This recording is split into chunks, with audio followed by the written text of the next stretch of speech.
ពរចឹងអាត្មាក៏សូមចម្រើនពរដល់ញាតិញោមដែលជាអ្នកតាមដាន Page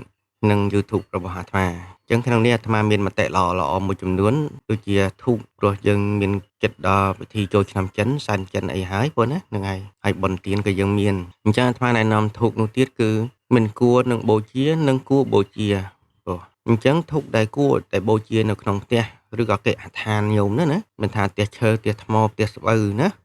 ព្រោះអញ្ចឹងញោមគួរតែបូជាធូបតសៃតូចធូបអ្វីក៏ដោយហៅថាតសៃតូចហើយនឹងធូបពើមាសទោះវាមានតម្លៃថ្លៃមែនតែវាមិនអាចបង្កហានិភ័យបានទេព្រោះអី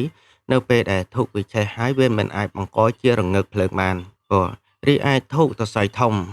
នៅពេលដែលខ្ញុំអុជធូបហើយវានឹងអាចបង្កជារងើកភ្លើង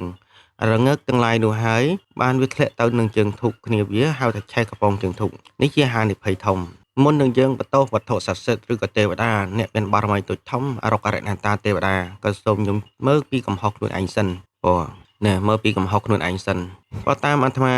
យល់ឬក៏អាត្មាធ្លាប់ជួបធ្លាប់ឃើញជីដូនជីតាឈ្មោះថា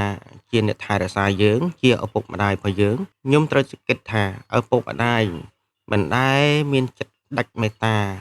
វិប្រហារឬក៏ធ្វើបាបកូននោះឡើយភាគច្រើនអាត្មាថាមកពីកំហុសរបស់ខ្ញុំខ្លួនឯងទេ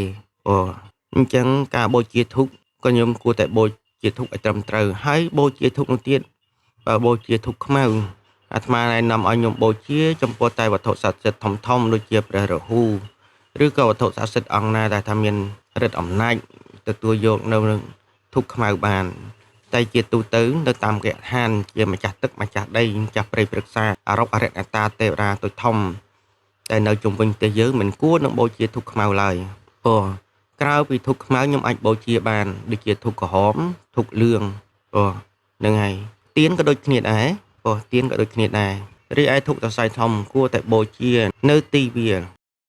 ឬក៏ធ្វើពិធីបួងសួងនៅទីវាលយើងអាចឲ្យធូបសរសៃធំបាន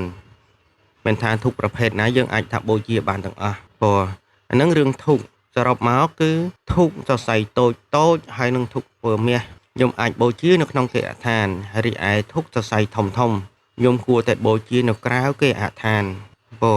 អានឹងគឺជាសុវត្ថិភាពដ៏ល្អសម្រាប់ញោមអាត្មាមានមតិល្អតែប៉ុណ្ណេះឯង